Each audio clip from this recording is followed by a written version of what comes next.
الحمد لله الذي هدانا لهذا وما كنا لنهتدي لولا أن هدانا الله والصلاة والسلام على سيد الأنبياء والمرسلين محمد وآله وصحبه أجمعين أما بعد فقد قال الله تبارك وتعالى في الكلام المجيد والفرقان الحميد أعوذ بالله من الشيطان الرجيم بسم الله الرحمن الرحيم يا أيها الذين آمنوا كتب عليكم الصيام كما كتب على الذين من قبلكم لعلكم تتقون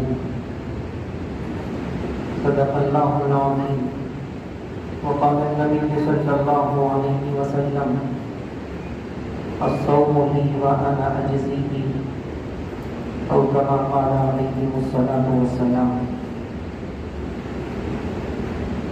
محترم عزیز بھائیوں اور عزیز دوستوں، تمام تعریفیں اللہ رب العزت کے لیے ہیں جو ساری دنیا کا بادشاہ اور پالنہار ہے. اللہ کے بعد جن کا مرتبہ و مقام ہے، میرے اور آپ کے آقا محمد الرسول اللہ صلی اللہ علیہ وسلم کی ذات بابرکت پر کروڑوں درود و سلام کا نذرانہ عقیدت پیش کرتے ہوئے میں اپنی بات کو شروع کرتا ہوں. رمضان المبارک کا مبارک مہینہ ہمارے درمیان ہے اور ہماری زندگیاں رمضان المبارک میں کس طرح گزر رہی ہیں اور ہمارے بڑوں نے کس طرح زندگیاں گزاری کی رمضان المبارک کے موقع. بہت بڑا عنوان ہے. سمندر کو ایک چھوٹے سے کوزے میں سمیٹنے کی کوشش کرتا ہوں. زیادہ وقت نہیں بغیر انشاءاللہ عنوان کو مکمل کرنے کی کوشش کروں گا. سب سے پہلی چیز ہے بھائیوں، یہ دل ہے. دل جتنا صاف ہوگا اللہ کی رحمت اور اس کی برکت اس میں نازل ہوگا. پورے جسم کا صدر مقام دل ہے. جب انسان گناہ کرتا ہے ایک ایک کالا کالا نشان اس پر لگا ہوا رہتا ہے. 11 مہینے دل کالا ہو جاتا ہے. جب بندہ توبہ کرتا ہے، استغفار کرتا ہے اللہ کے سامنے، تو پھر اللہ تبارک و تعالیٰ اس کے دل کو صاف کر دیتا ہے. اللہ پاک محبت فرماتے ہیں اپنے بندوں سے. ہمارے بڑوں نے کہا کہ اللہ تعالیٰ 70 ماؤں سے زائد محبت کرنے والے ہیں. ہم معمولی ایک مرغی کی محبت کا اندازہ ہم نہیں کر سکتے. جب مرغی چوزوں کے پاس بیٹھتی ہے، اس کے اوپر بیٹھتی ہے، کوئی چیل آ کر اس پہ حملہ کرتی ہے، اس کے بچوں پر حملہ کرتی ہے، تو وہ سیدھے جا کر اپنی چونچ سے اس کو بھونکتی ہے اور کاٹنا شروع کرتی ہے اور کہتی ہے اگر تو میرے بچوں کو ختم کرنا ہے تو پہلے مجھے ختم کر، اس کے بعد میرے بچوں کو ختم. ایک ماں کی معمولی جسے زبان نہیں ہے اس کی محبت کا اندازہ ہم نہیں کر سکتے. کہ ماں کی محبت کا اندازہ، ہمارے ماں باپ کی محبت کا اندازہ ہم بالکل نہیں کر سکتے. اس سے 70 ماؤں سے زیادہ محبت کرنے والا میرا اور آپ کا رب ہے. وہ کیسے تمہیں بھوکا اور پیاسا رکھ کر وہ خوش ہوگا؟ وہ چاہتا ہے کہ میرے بندے میرے قریب ہوتا ہے. میرے بندے روٹھے ہوئے دور ہو چکے، میں میرے بندوں کو قریب کرتا ہوں. میں میرے بندوں کو محبت کی نگاہوں سے میں دیکھوں. اللہ تعالیٰ چاہتے ہی ہیں، لیکن بندے گناہوں کی وجہ سے دنیا کی شان و شوکت میں پڑھ کر، دنیا میں پڑھ کر جس کو یاد کرنا تھا، جس کو اپنا قریب کرنا تھا، اللہ کو بھی ہم نے بلا دیا. تو رمضان کا مبارک مہینہ آیا ہے، تو اس رمضان کے مبارک مہینے میں ہمیں کیا کرنا چاہیے؟ پہلے تو توبہ ہوگی اور اللہ کا معاملہ. جب تک آپ کا دل صاف نہیں ہوگا پروردگار عالم کی محبت اس میں نہیں بیٹھتی. ہمارے بڑوں نے کہا کہ اللہ تعالیٰ نے سارے جسم میں ہر بات کو 2 بنایا. آنکھ ہے تو 2 ہے، ہونٹ ہے تو 2 ہے، ہاتھ ہے تو 2 ہے، پیر ہے تو 2 ہے، کڈنیز ہے تو 2 ہے، ہر چیز 2 ہے. لیکن دل اللہ نے ایک بنایا ہے. اس دل میں اللہ کی محبت کے علاوہ کسی اور کی محبت نہیں کر سکتی. اللہ تعالیٰ نے اپنی محبت کے لیے اس دل کو بنایا ہے. ہم نے اس دل میں غیروں کی محبت کو بسا تھا. جس کی محبت بسانا تھا اسی کی محبت ہمارے دل میں نہیں. اللہ کی محبت کو بسانے کے لیے مثال دے کر بڑے کہتے ہیں ماں بچوں سے کہتی ہے بیٹا کھانا ڈالنے کے برتن لے کر آؤ. جب ماں کے یہاں 7 بچے ہیں, بچے ایک ایک کر جب برتن لے کر جاتے ہیں, ایک برتن میں کھانا ڈالتی ہے, دوسرے برتن میں کھانا ڈالتی ہے, تیسرے میں کھانا ڈالتی ہے, چوتھے میں, 5ویں میں, 6ویں میں ڈالتی ہے. جب 7ویں برتن ماں کے پاس آتی ہے تو ماں کہتی ہے بیٹا اسے ذرا صاف کر آ جا, اس کے اوپر دھول بیٹھی ہو. اس کا یہ مطلب نہیں ہے کہ ماں اس بچے سے دشمنی کرتی ہے. دشمنی نہیں ہے, اس کی برتن گندی ہے, صاف نہیں ہے, دھول بیٹھی ہوئی ہے, تو ماں کہہ رہی ہے کہ بیٹا اسے صاف کر آ جا. جب بچہ اسے صاف کر آتا ہے تو ماں اس کے اندر کھانا ڈالتی ہے اس کے برتن میں. پروردگار کا یہ عالم کا بھی معاملہ یہ ہے, ہر بندے کے دل میں محبت ڈالنا چاہتے ہیں, لیکن گناہوں کی وجہ سے ہمارے دل سیاہ ہو چکے ہیں, کالے ہو چکے ہیں. اللہ تعالیٰ فرماتے ہیں اے میرے بندوں پہلے مجھ سے توبہ کر لو تو تمہارے دل صاف ہو جائے گا, تو پھر میری رحمت اور میری محبت تمہارے دلوں میں بس جائے گی. اصل معاملہ یہ ہے. اب رمضان المبارک کا مہینہ آیا. رمضان المبارک کا مہینہ اس وجہ سے آتا ہے کہ بندوں کو عبادت کا شوق اور ذوق دلانے کے لیے اپنے پچھلے گناہوں کی معافی اللہ تعالیٰ سے مانگنے کے لیے آتا ہے. اور اللہ تبارک و تعالیٰ نے ہر عبادت کی حلاوت اور مزہ الگ الگ رکھا ہے. نماز کا مزہ الگ ہے, قرآن کے پڑھنے کا مزہ الگ ہے, دعا کا مزہ الگ ہے, رشتہ داروں کے ساتھ اچھا معاملہ کرنے کا مزہ الگ ہے, بیوی کے ساتھ محبت کرنے کا مزہ الگ ہے, ماں باپ کے ساتھ حسن سلوک کرنے کا مزہ الگ ہے. ہر عبادت کا مزہ الگ الگ ہے. ہمیں معلوم نہیں ہے اس مزہ کو, اس عبادت کی لذت ہمیں معلوم نہیں ہے. ہر عبادت کی لذت الگ الگ ہے. اگر آپ صبح میں نماز پڑھتے ہو تو اس کا مزہ الگ ہے, رات میں تہجد پڑھتے تو اس کا مزہ الگ ہے, صبح میں دعا مانگتے تو اس کا مزہ الگ ہے, رات میں اللہ سے مانگتے تو اس کا مزہ الگ ہے. اصل کیا ہے, ہم اللہ سے مانگے ہی نہیں, اللہ سے ہم کوسوں دور ہو گئے. رمضان المبارک کا مہینہ آتا ہے انسانوں کو بدلنے کے لیے, ہدایت یافتہ بنانے کے لیے. لیکن ہماری زندگیاں جیسے غیر رمضان میں گزرتی تھی, رمضان میں بھی ویسے ہی گزرتی تھی. رمضان آیا ہمیں بدلنے کے لیے, 11 مہینے ایسے ہی زندگیاں گزار دی. چلو رمضان کا مہینہ مبارک مہینہ آیا, کچھ گناہوں میں پڑے ہوئے تھے, ان گناہوں کو چھوڑ چھاڑ کر اللہ تبارک و تعالیٰ کے سامنے عاجزی ظاہر کرتے ہوئے اللہ کے بننے کی کوشش کریں. اس لیے رمضان آیا. لیکن غیر رمضان میں جو زندگیاں تھیں, رمضان میں بھی ویسے ہی زندگیاں ہیں. مثلا کوئی آدمی گووا اور گٹکا کھانے کا عادی ہے, کیا کرنا ہے, صبح سے شام تک روزہ رکھنا ہے. رکھنے کے بعد افطار سے لے کر سحر تک آپ کے منہ میں وہی گووا گٹکا ہے. ماں کہہ رہی کہ بیٹا روزہ رہنا ہے نا, ذرا اچھا کھا لے سحر. پھر اس کے بعد افطار کا معاملہ کیا ہوگا کہ صبح سے شام تک بھوکا تھا بھائی نہیں, اس لیے ذرا اچھا کھا لوں. کھانا تو برابر ہو رہا, اور جو چیزیں جو کھانے کی جو چھوڑنی تھی ہمیں, جیسے شراب چھوڑنا تھا, بہت سارے لوگ آج بھی رمضان کے مبارک مہینے میں بھی شراب پی رہے ہیں افطار کے بعد.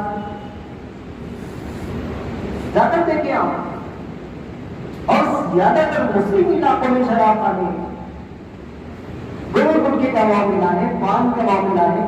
پان چھوڑنا چاہیے تھا, ایک ایک کر کر, دو کر کر چھوڑنا چاہیے تھا. لیکن کیا کر رہے ہیں ہم, پان والے سے, پان والوں کی دکان سے جا کے پہلے ہی بول رہے بھائی وہ 25 پان ذرا سا بنا کے رکھ دینا, افطار کے فوراً بعد آپ کے لینا. آپ کی زندگی بدلنے کے سامنے آپ بدلنے نہیں چاہتے, آپ کے اندر طلب ہی نہیں بدلنے کی. رمضان تو ہماری زندگی میں 30 سال 35 سال 40 سال سے آ رہے ہیں, لیکن ہماری زندگی میں چینجز کیا آ رہے ہیں, کچھ بھی چینجز نہیں ہو. زندگیاں بدل رہی نہیں ہماری. سگریٹ پینے کی آ رہی ہے, اب ذہن یہ بناؤ کہ صبح سے شام تک سگریٹ پینے کا موقع نہیں ہے, تو 2 ڈبیاں جیب میں رکھ رہے ہیں. افطار کے بعد سے لے کے سحر تک 2 ڈبیاں ختم ہو جا رہا ہے. کہاں ہو گیا ہمارا بدلنے کا؟ جو چیز ہم بدلنا چاہ رہے تھے بدل ہی نہیں پا رہے. تو زندگیوں کو بدلنے کی کوشش کریں. ہمارے اللہ والوں کی جو زندگیاں تھیں، رمضان المبارک کا مہینہ آتا بس اللہ تعالیٰ کے سامنے گڑ گڑا کر رونا تڑپنا اللہ کے سامنے ان کی عادت بنی ہوئی تھی. امام ابو حنیفہ رحمہ اللہ کے بارے میں آتا ہے آپ رمضان المبارک میں 63 قرآن مجید پڑھا کرتے تھے. 63 قرآن مجید. صبح میں یہ قرآن پڑھتے تھے، رات میں یہ قرآن ختم کرتے تھے، پھر 3 قرآن مجید تراویح میں مکمل کیا کرتے تھے.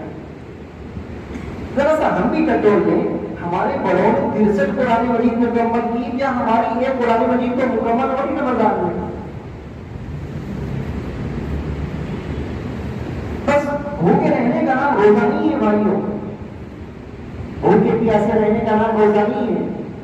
عبادت میں اللہ کو راضی کرنے کی کوشش کریں، اللہ کو اپنا بنانے کی کوشش کریں، تو پھر ہماری زندگیاں بدلیں گی. بڑوں کی زندگی ایسی تھی. ایک بزرگ کے بارے میں آتا ہے رمضان شعبان کی 29 تاریخ آتی تو اپنے سارے مریدوں کو بلا کر کہتے دیکھو کل سے رمضان شروع ہو رہا ہے. اب زندگی ملے گی نہیں ملے گی معلوم نہیں ہے. اب میں جا رہا ہوں مسجد میں، اب کوئی ملاقات نہیں ہوگی. رمضان کے بعد زندگی اگر بچی پھر ملاقات کر لیں گے، ورنہ پھر قیامت کے دن ملاقات ہوگی. اللہ والوں کی زندگی ایسی تھی. بعض اللہ والوں کی بات ایسی آتی ہے کہ اللہ والوں جب قرآن مجید کا معمول پڑھتے اور عبادت میں بیٹھ جاتے تو لوگ ملاقات کے لیے آتے اور آ کر حضرت آپ سے بات کرنا ہے تو حضرت توجہ ہی نہیں دیتے بات کی طرف. بس پورے 30 دن اللہ کی طرف میری توجہ ہے. اب میں یہ 30 دن اللہ کو راضی کرنا چاہتا ہوں. اور دھیان لے اللہ کیسے نہیں راضی ہوں گے مجھ سے؟ گناہگار تو ہو گئے لیکن کیسے میں اللہ کو راضی نہیں ہوں؟ اور اللہ تو اتنے سخت مزاج والے نہیں ہے بھائیوں. اگر اتنے سخت مزاج والے اگر پروردگار عالم ہوتے تو ہمارے صبح سے شام تک کے گناہ ذرا دن لے کتنے گناہ کر رہے ہیں. فیس بک پر کتنے گناہ ہو رہے ہیں، واٹس ایپ پر کتنے گناہ ہو رہے ہیں، انسٹاگرام پر کتنے گناہ ہو رہے ہیں. ذرا سا دیکھ لیں تو اندازہ ہو جائے گا کہ پروردگار عالم فوراً اگر پکڑتے تھے تو ہر بات پکڑ ہو جاتی. اللہ تعالیٰ چھوڑ رہے ہیں کہ میرا بندہ آج نہیں کل توبہ کرے گا، کل نہیں پرسوں توبہ کرے گا، کم از کم مرنے سے پہلے یہ توبہ کرے. رمضان المبارک کا مہینہ آئے گا تو ہمیں چاہیے کہ اپنے آپ کو سرنڈر کرنا چاہیے مسجدوں میں، اپنے آپ کو وقف کرنا چاہیے اللہ کی طرف. تراویح کا مسئلہ آ گیا تو بہت سارے لوگ تراویح کے معاملے میں بس ایک دن تراویح پڑھ رہے ہیں، بعض حضرات ایک شبینہ پڑھ لی ہے، بعض 10 دن تراویح پڑھ لی ہے، بعض دن 5 دن تراویح پڑھ لی. اس کے بعد یہ سمجھ رہے کہ اب ہمیں تراویح پڑھنا ہی نہیں ہے. کتنے بیٹر کا معاملہ ایسا ہو، مسجدیں ویران ہو رہی ہیں. رمضان جیسے یہ جہاں ختم ہو جاتا ہے آپ آ کرتے کہ 6-7 مصلیوں کا ملنا مشکل ہو. رمضان کی نافرمانی کرے گا تو اللہ کو غصہ آئے گا کہ نہیں آئے گا؟ رمضان 2 چیزیں الگ رہتے ہیں. ایک تراویح میں پورا مکمل قرآن مجید کا سنت ہے اور 30 دن تک چاند دیکھ کر تراویح شروع کرنا اور چاند دیکھ کر تراویح ختم کرنا ایک سنت ہے. اب ہم لوگ کیا کر رہے ہیں؟ ایک سنت پہ عمل کر رہے ہیں. پورا قرآن مجید 10 دن میں سن رہے ہیں لیکن اس کے بعد 20 تراویح ہماری چھوٹ گئی اور جتنی تراویح ہماری چھوٹیں گی اتنا گناہ ہمارے پر لازم آئے گا. اور ہم یہ سمجھ رہے ہیں کہ رمضان المبارک کے موقع پر نفل کا ثواب فرض کے برابر ہوتا ہے اور فرض کا ثواب 70 فرضوں کے برابر ہو جاتا ہے، نیکیوں میں اضافہ ہو جاتا ہے. تو ہمیں ذہن میں یہ بھی ہونا چاہیے کہ اگر آپ گناہ کر رہے ہیں تو آپ اگر ایک گناہ کر رہے ہیں تو پھر گناہ میں بھی آپ کا اضافہ ہوگا. اللہ تعالیٰ کو غصہ آئے گا. اللہ تعالیٰ کہیں گے رمضان کا مبارک کا مہینہ آئے گا میرا بندہ میری نافرمانی کر رہا ہے. اصل میں ہمارا تعلق اللہ سے نہیں جڑا پائے گا.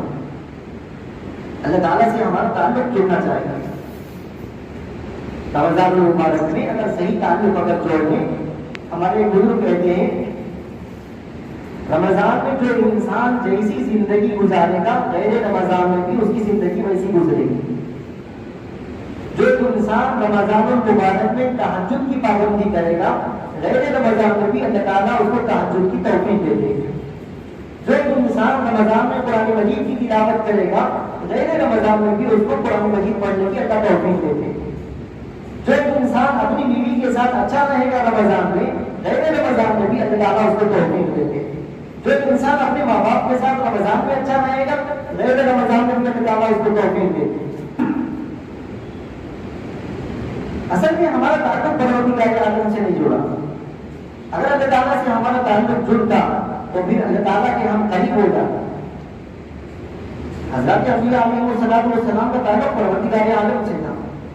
ایک مرتبہ حضرت ابراہیم علیہ السلام سے فرشتوں نے کہا, ابراہیم علیہ السلام کو لقب دیا گیا ابراہیم خلیل اللہ کا, اللہ کے دوست. فرشتوں نے کہا یہ لقب کیسے ملا ابراہیم علیہ السلام کو, خلیل اللہ کا لقب کیسے ملا؟ تو اللہ تعالیٰ نے فرمایا کہ اے میرے بندوں, اے فرشتوں جاؤ جا کر زمین پر ان کا امتحان لو. فرشتہ آیا اور انسانی شکل میں آیا اور آ کر زور سے پڑھنے لگا, تسبیح پڑھنے لگا, سبحان ذی الملک والملکوت سبحان ذی العزت والعظمت والحیبۃ والقدرہ. یہ پوری تسبیح جو ابراہیم میں پڑھتے ہیں یہ تسبیح پڑھنے لگے. ابراہیم علیہ السلام بکریاں چرا رہے تھے, بہت ساری بکریاں تھیں ان کے پاس, تو خرید گئے جا کر بہت سے سنے, بہت زیادہ مزہ آ گیا. تو اس کے بعد پھر خاموش ہو گیا, فرشتہ خاموش ہو گیا, وہ آدمی خاموش ہو گیا. تو ابراہیم علیہ السلام نے کہا کہ ایک مرتبہ پھر پڑھو گا. تو کیا پڑھ کے پڑھنے کا, کیا اجرت دے گے مجھے؟ میری جتنی بکریاں ہیں نا آدھی بکریاں جو میں دے دوں گا, ایک مرتبہ پڑھو گا. پھر حضرت ابراہیم پھر وہ فرشتے نے پھر ایک مرتبہ وہی کلمات کو پھر دہرایا.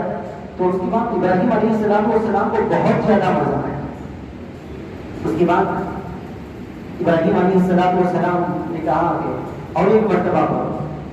ابراہیم علیہ السلام سے فرشتے نے کہا کیا بولے؟ جتنی بکریاں ہیں پوری دے دوں گا, جتنی بکریاں ہیں پوری دے دوں گا.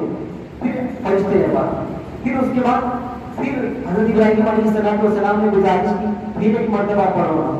تو فرمایا کہ کیا ہو گیا, جو بکریاں تھی وہ بکریاں تو ختم ہو گئی تمہاری, اب کیا کر دو گے؟ اتنی ساری بکریاں چرانے کے لیے کوئی غلام, کوئی نوکر تو تمہیں ضرورت پڑے گی نا. ہاں نوکر کی ضرورت پڑے. میں ان تمام بکریوں کو چرانے کی ذمہ داری میں مجھ پر دیتا ہوں. میں غلام بن جاتا ہوں, میں نوکر بن جاتا ہوں. اللہ کے لیے ایک مرتبہ وہ الفاظ بھی دہرائے. پھر وہ فرشتے نے پھر دہرایا.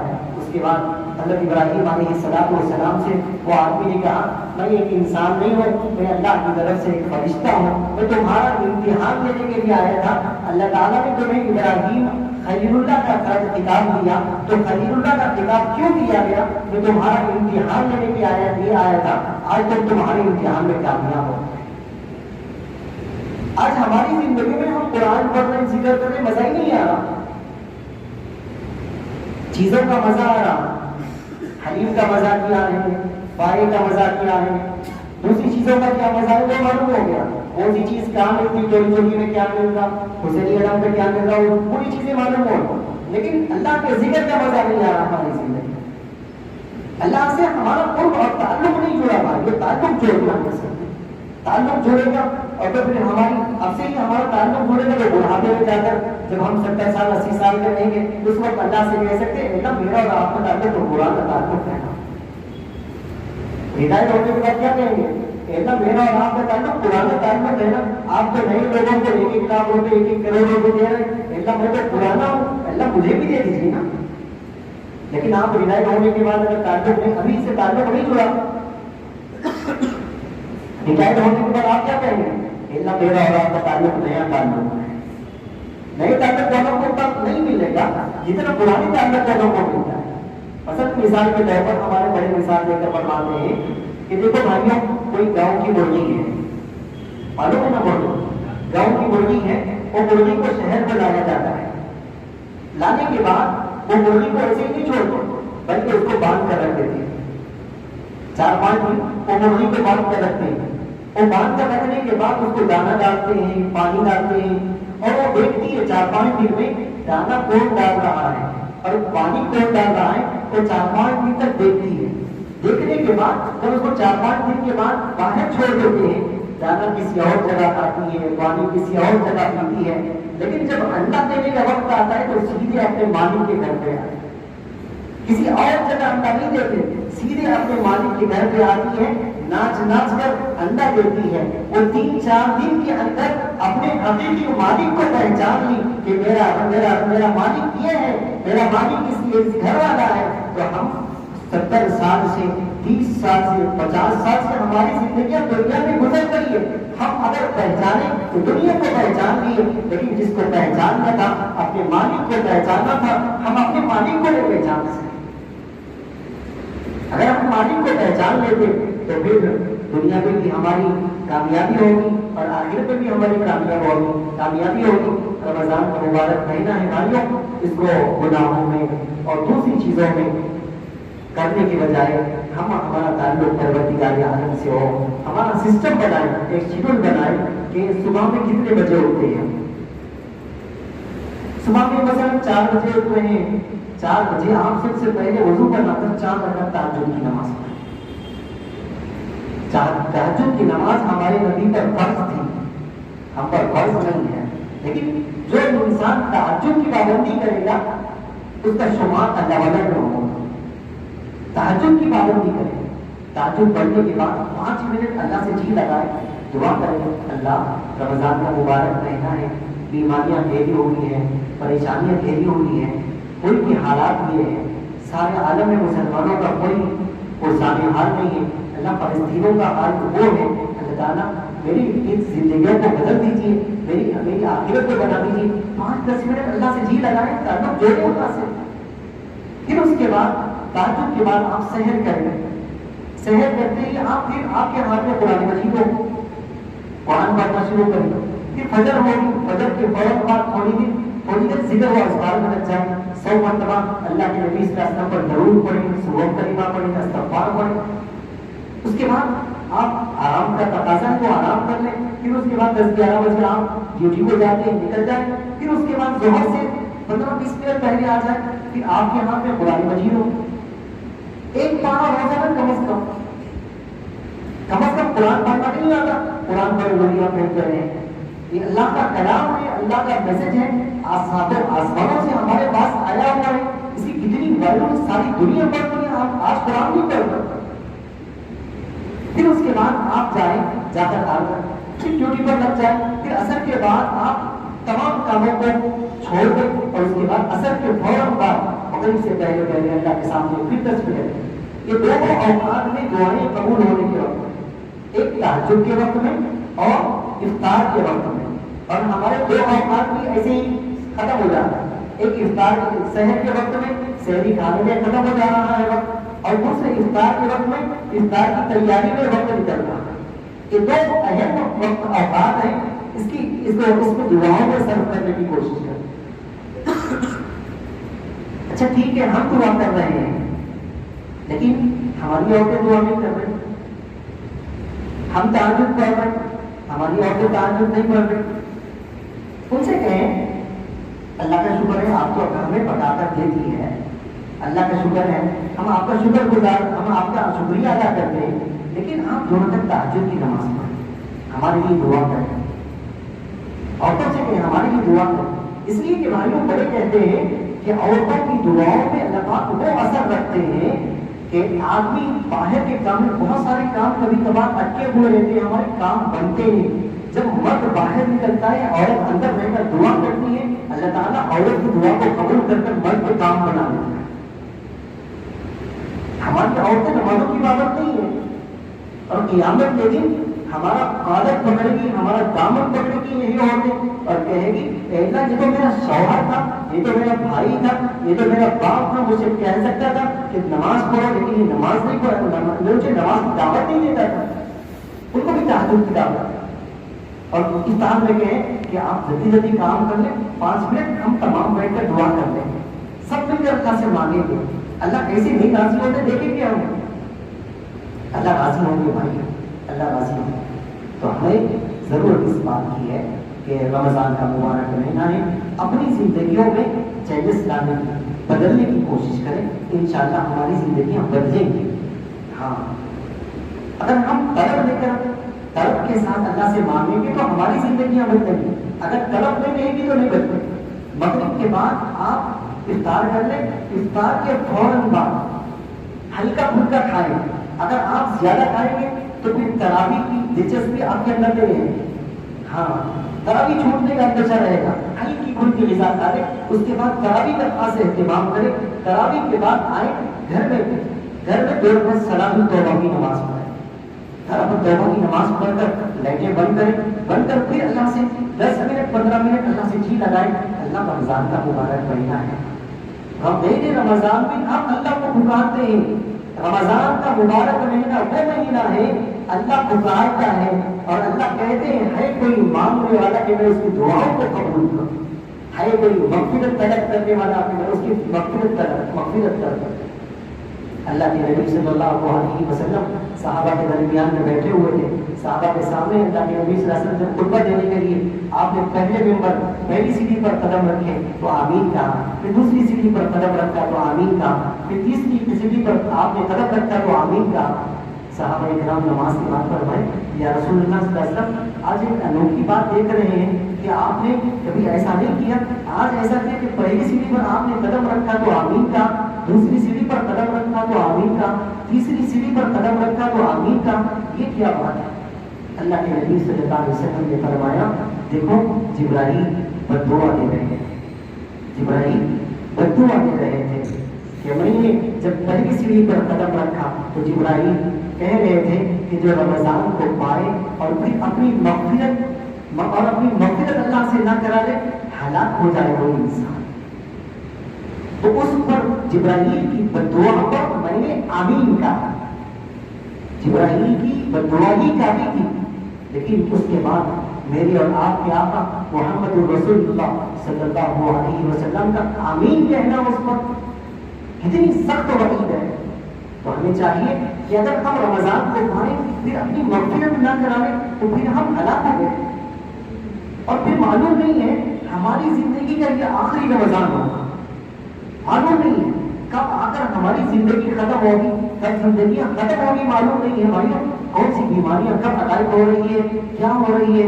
آج کل تو معاملہ یہ ہو گیا کورونا کے پیریڈ میں کتنے لوگ چلے گئے دنیا سے، اب معاملہ یہ ہے کہ کورونا میں جو لوگ اب بچ گئے ہیں اب یہ سائلنٹ اٹیک ہے، لیکن ہاسپٹل میں جانے کے بعد معلوم ہو رہا ہے کہ سائلنٹ اٹیک ہو رہا ہے لوگوں کو، معلوم نہیں ہے زندگیاں کب ختم ہو رہی ہے۔